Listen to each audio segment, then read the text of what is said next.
နိုင်ငံကတိဆောက်လိုက်တဲ့ဖူရန်လေရင်သင်္ဘောဟာတကမ္ဘာလုံးရဲ့အာရုံကိုဆွဲဆောင်နေပါတယ်။ဒီလေရင်သင်္ဘောဟာတရုတ်ရဲ့နောက်ဆုံးပေါ်နည်းပညာတွေနဲ့ဖန်တီးထားတာဖြစ်ပြီးတောင်တရုတ်ပင်လယ်ထိုင်ဝမ်ရေလက်ကြားနဲ့အိန္ဒိယသမုဒ္ဒရာမှာပါတရုတ်ရေတပ်ရဲ့ချိန်ဝမ်အဖြစ်သတိထားစရာကောင်းတဲ့အချက်တစ်ခုဖြစ်လာနိုင်ပါတယ်။ဖူရန်လေရင်သင်္ဘောဟာတိုက်003 aircraft carrier ဖြစ်ပြီး2022ခုနှစ်ဇွန်လမှာကမ္ဘာကြီးနဲ့မိတ်ဆက်ပေးခဲ့ပါတယ်။ဖူကျန်လေရင်သင်္ဘောကြီးရဲ့အလျားကတော့316မီတာအရှည်ရှိပြီး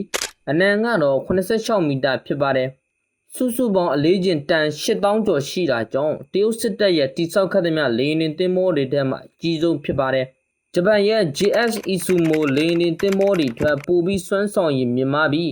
တမာယူကျနည်းပညာတွေကိုအသုံးပြုထားတာကြောင့်ကောင်းမွန်စွာလည်ပတ်နိုင်ပါတယ်။